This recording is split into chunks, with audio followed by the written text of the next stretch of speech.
और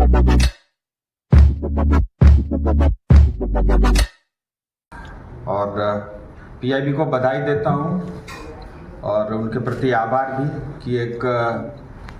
जो है कलकत्ता से बाहर निकल करके कुछ कार्यक्रम करने का आपने सोचा और एक ये वर्कशॉप के माध्यम से मुझे लगता है भारत सरकार के साथ जो रीजनल हमारे प्रेस के साथी है और हमारे स्थानीय जो मीडिया के सहकर्मी हैं उनके बीच जो है समन्वय और बढ़ेगा, आपस में समझ जो है और मजबूत होगी और अंततः हम सबका उद्देश्य यही रहता है कि जो भारत सरकार की जन कल्याणकारी योजनाएं हैं, जो कार्यक्रम है, जो प्रोग्राम है, वो आम आदमी तक,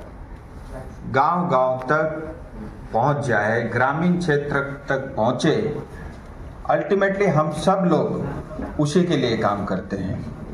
और उस उद्देश्य को ध्यान में रख कर के भारत सरकार की पॉलिसी और प्रोग्राम और योजनाएं और अन्य मुख्य बिंदु आम जनता तक सरलता के साथ पहुंचे। मुझे लगता है इस कार्यक्रम के पीछे हम सबका वही है। और क्योंकि पीआईबी क्या छापता है, जब तक हमारे रीजनल और स्थानीय जो मीडिया के साथी है वो जब तक नहीं छापते तब तक जनता को नहीं पता चलता है। तो इसीलिए हर योजना के लिए और हर जो महत्वपूर्ण विषय है, जो सरकार के कार्यक्रम है, जो आम जनता के लिए कल्याणकारी योजनाएं हैं, उसको पहुंचाने में आप सेतु का काम करते हैं, ब्रिज का काम करते हैं और 24 घंटे दिन रात धूप में बारिश में खड़े रह करके जनता की और सरकार की आवाज़ बनने का जो है प्रयास आप सब मीडिया के साथी करते हैं। और विशेष स्तर पे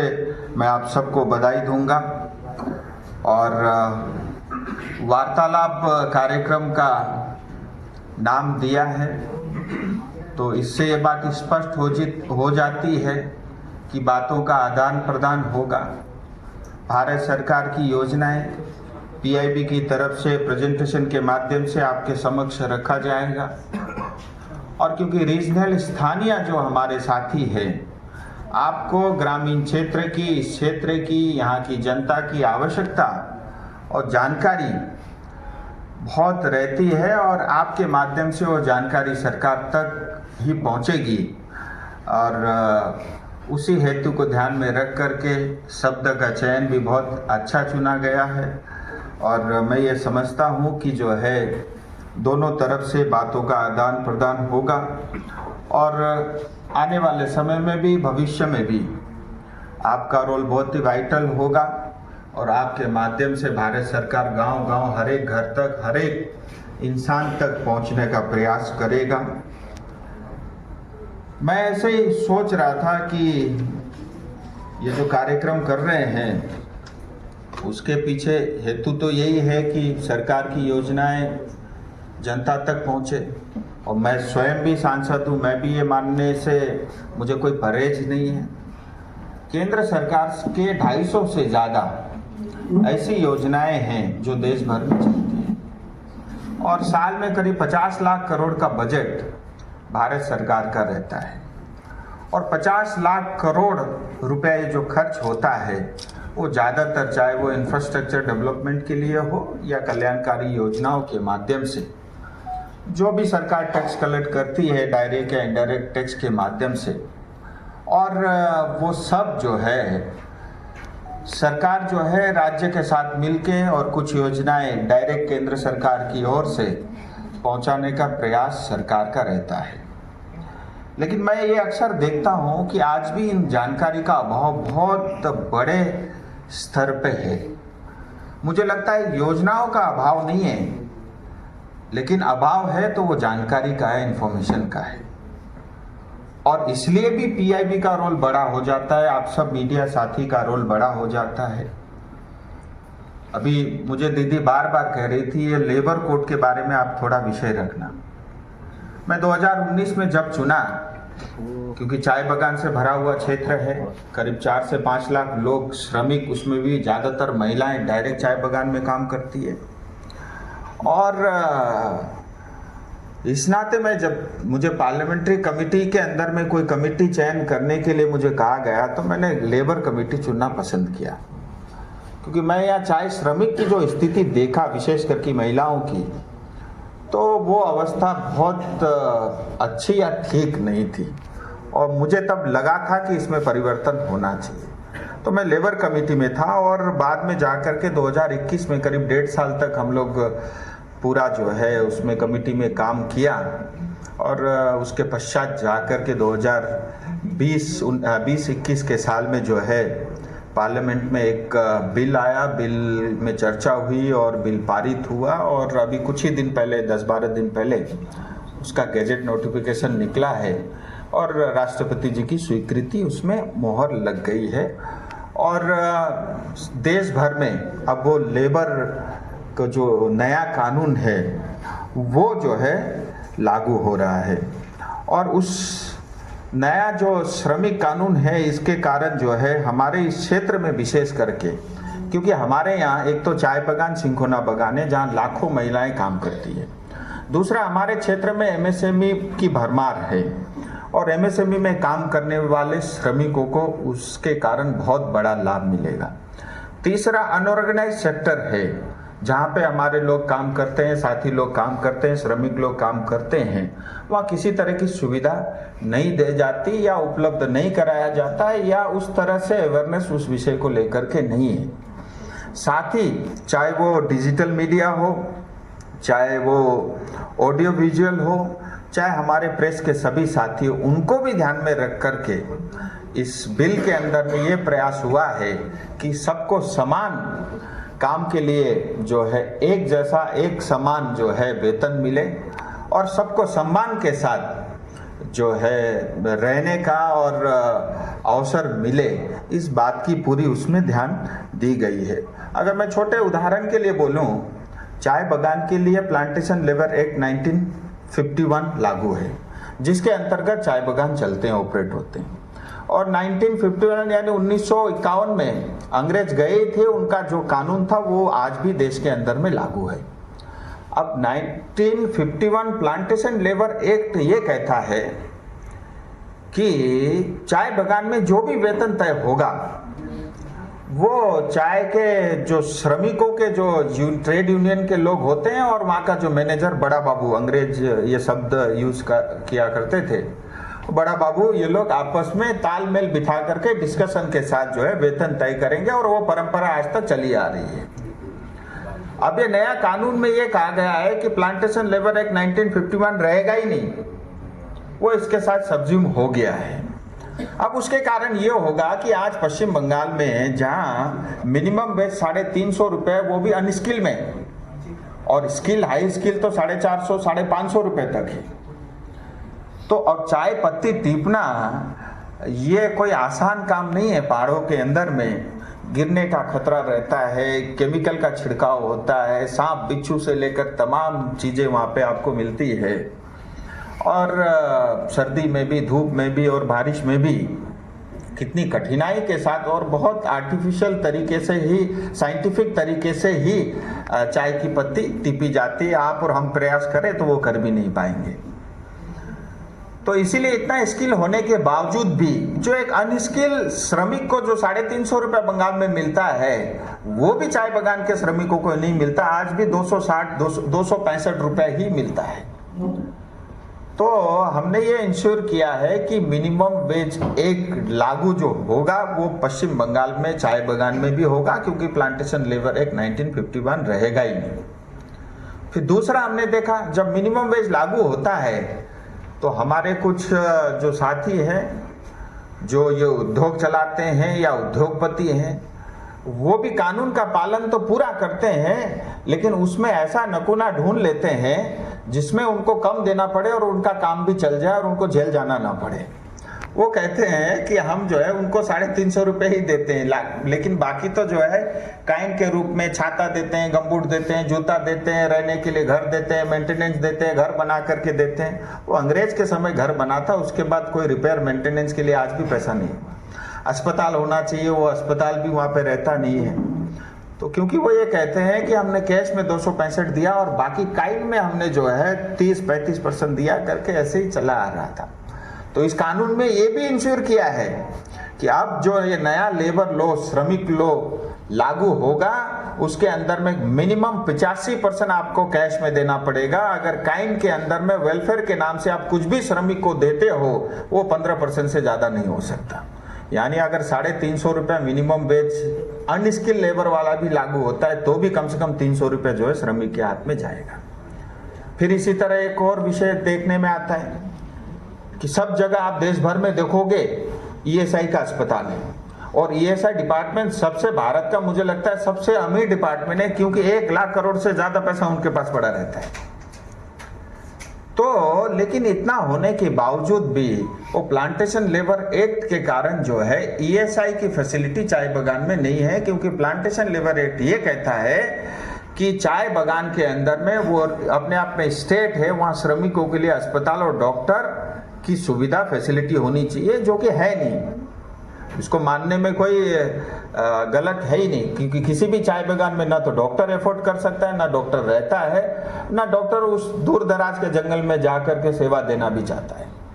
तो ये वास्तविकता है। तो इस वजह से तमाम दिक्कतें थी, और अब ये नया कानून लागू होने के बाद जो है ईएसआई की फैसिलिटी भी रहेगी, यानी चाय बागान के अंदर में ईएसआई के अस्पताल खुलेंगे। और साथ ही ऐसे तमाम चीज़ें, मैं उदाहरण देके इसलिए बोल रहा हूँ क्योंकि चाय के साथ हमारा जुड़ाव ज़्यादा है और जो है हमें उन विषयों को अच्छे से समझ में आएगा बोल के। तो ऐसे करके देश भर में जो श्रमिकों के नाम से 29 तरह के जो है अलग अलग कोड थे, अलग अलग कानून का जंजाल था, उसको सब सब्ज्यूम करके अब सिर्फ 4 सरल कानून बनाए हैं, जिसका नाम है code on wages, industrial relation code, code on social security और OHS कोड बोलते हैं, जिसको occupational safety and health code के नाम से ये 4 कानून बने हैं। अब कोई भी श्रमिक 1 साल से ज़्यादा समय तक काम करेगा, उसको ग्रेच्युटी की सुविधा रहेगी। हर एक श्रमिक को जिनकी आयु 40 या उससे अधिक है, सालाना उसको फ्री में जो है हेल्थ चेकअप की व्यवस्था करनी पड़ेगी। हर एक श्रमिक जो भी वर्कर काम करता है उसको अपॉइंटमेंट लेटर देना ही पड़ेगा। आज कोई अपॉइंटमेंट लेटर नहीं देता, और उसकी सोशल सिक्योरिटी से लेकर के हेल्थ से लेकर के और जो केमिकल छिड़काव, इन सब इंडस्ट्री के अंदर में जो लोग काम करते हैं उनको अतिरिक्त जो है हेल्थ की फैसिलिटी और व्यवस्था का ध्यान में रखा हुआ है। सो अब इन सब कारणों से पता है बड़ा बदलाव क्या होगा, और इसमें करीब करीब देश के 50 करोड़ श्रमिक कवर होते हैं इस अकेले एक कानून के अंदर में। तो लगभग देश की जो है 33% के आसपास, 33-35% की आबादी इसमें कवर होती है। तो इन सब का लाभ ये होगा कि अब जो है डायरेक्ट एम्प्लॉयमेंट बढ़ेगा। अभी तक लोग थर्ड पार्टी या बीच में किसी एक जो है ठेकेदार को इन्वॉल्व करा करके उसके माध्यम से मैन पावर रखने का काम होता था। तो मैं बहुत डिटेल में नहीं जाऊंगा, लेकिन एक उदाहरण के तौर पे मैंने जैसा आपको बताया, अब ये जो श्रमिक कानून लागू हुआ है इसके कारण 50 करोड़ से ज़्यादा श्रमिकों को लाभ होगा, और उनकी तनख्वाह और 7 तारीख से पहले तनख्वाह मिलनी चाहिए। उनकी तनख्वाह से लेकर के, उनकी हेल्थ से लेकर के, उनकी सोशल सिक्योरिटी से लेकर के, ग्रेच्युटी यानी भविष्य से लेकर के सब चीज़ का ध्यान इस कानून के अंतर्गत रखा है। और ये कानून जो है कड़ाई से जो है देश भर में लागू होगा, और ये मुझे लगता है बहुत बड़ा एक रिफॉर्म जो है भारत सरकार की ओर से ये किया गया है। अंत में मैं यही कहना चाहूँगा, जैसा मैंने पहले भी बताया, योजनाओं का अभाव नहीं है, अभाव है तो जानकारी का। क्योंकि मैं कुछ पढ़ के सुनाता हूँ, कभी आपने सुना होगा क्या, ध्यान रखना। अटल पेंशन योजना, ये योजनाएं हम सब जानते हैं, इसका लाभ किसको मिल रहा है हमें नहीं पता। प्रधानमंत्री आवास योजना, ये हमें पता है, क्योंकि मेरे यहाँ पे भी लाखों की संख्या में आवास योजनाएं बनी हैं। वो बात अलग है कि बंगाल में किस तरह से लागू हुआ है, मैं उस पर कोई टिप्पणी अभी इस कार्यक्रम में नहीं करना चाहता, लेकिन ये एक आवास योजना पश्चिम बंगाल में ग्रामीण क्षेत्र के लिए भी है और शहरी क्षेत्र के लिए भी है। और अंत्योदय अन्न योजना, इसके बारे में प्राय हम सब जानते हैं। आयुष्मान भारत योजना जो पश्चिम बंगाल में लागू नहीं है, लेकिन देश भर में जो हिंदुस्तानी है 5 लाख तक का फ्री में अपना इलाज करा सकते हैं। मुद्रा योजना, मैं परसों कालिम्पोंग में था, तो मैं सारे बैंकर्स को और पोस्ट ऑफिस के और सभी LIC के काम जो देखते हैं उन सब अधिकारियों के साथ बैठा था। मुझे ये जानकर के बड़ी खुशी हुई कि 250 करोड़ रुपए का डिस्बर्समेंट जो है सिर्फ पिछले 1 साल में हुआ, और वो 250 करोड़ रुपया कालिम्पोंग जैसे एक छोटे पहाड़ी क्षेत्र में अलग अलग जगह पे मुद्रा योजना के माध्यम से और अन्य सेल्फ हेल्प ग्रुप योजना के माध्यम से 250 करोड़ रुपया बटा है। हालांकि उसकी जानकारी हमारे पास नहीं थी कि इस 250 करोड़ के कारण कितना व्यापार हुआ, कितने लोगों ने इसका लाभ लिया और कितना टर्नओवर जनरेट हुआ और कितने नए युवाओं को रोजगार मिला। मुझे लगता है और डिटेल में उस तक पहुंचने की आवश्यकता है, लेकिन ये अपने आप में बताता है कि योजनाओं का लाभ जो है ग्रामीण क्षेत्र तक लोग उठा रहे हैं, भले उसकी जानकारी हमें कम है। और प्रधानमंत्री जीवन ज्योति बीमा योजना, सुरक्षा बीमा योजना, PM स्ट्रीट वेंडर निधि जिसको PM स्वनिधि कहते हैं, प्रधानमंत्री जनधन योजना, स्टैंड अप इंडिया, मतलब मैं अगर लिस्ट पढ़ने जाऊं तो 250 से ज़्यादा स्कीमें हैं। और आजकल तो वो सोलर वाला स्कीम भी है, घर में जो भी सोलर लगाएगा उसको 75,000 रुपए तक ग्रांट जो है भारत सरकार से मिलेगी। अगर आप ज़्यादा सूर्य ऊर्जा से जो है बिजली उत्पन्न करेंगे तो भारत सरकार वापस आपसे बिजली भी खरीदेगी। और जैसे एक अगर ये जो आजकल दवाइयों के दुकानें हैं जो आपने देखे होंगे, सिलीगुड़ी के अंदर में भी 9-10 खुली है, कल ही कालिम्पोंग में भी उसका उद्घाटन हुआ है, जहाँ जेनेटिक दवाई जो है, नॉर्मल जो एलोपैथी दवाई है उससे करीब 50 से लेके 80% तक सस्ते में मिलता है। और अब आप देखिए सरकार की योजना, कोई भी महिला, कोई भी SC/ST कम्युनिटी का कोई भी साथी अगर एक जेनेटिक दवाई की दुकान खोलता है तो सरकार उसको वन टाइम ग्रांट के नाते 2 लाख रुपए देती है, हर महीने 25,000 रुपए उसको एज ए इंसेंटिव भी देती है, और जो दवाई बेच के जो उसको कमीशन मिलता है वो उसके अतिरिक्त है। तो इस तरह की तमाम योजनाएं जो है देश भर में चल रही है, और मुझे लगता है इस सरकार के आने के बाद ग्रामीण क्षेत्र में ज़्यादा विकास के कार्य हुए हैं, गांव-गांव तक और गरीब जनता तक योजनाओं का लाभ पहुंचे, इस पे ज़्यादा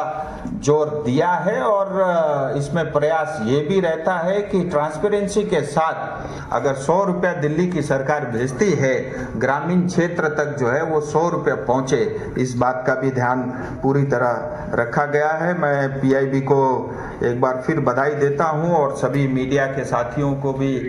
मैं बधाई देता हूं, शुभकामनाएं देता हूं कि यहाँ आपको सीखने को मिले और इन योजनाओं का लाभ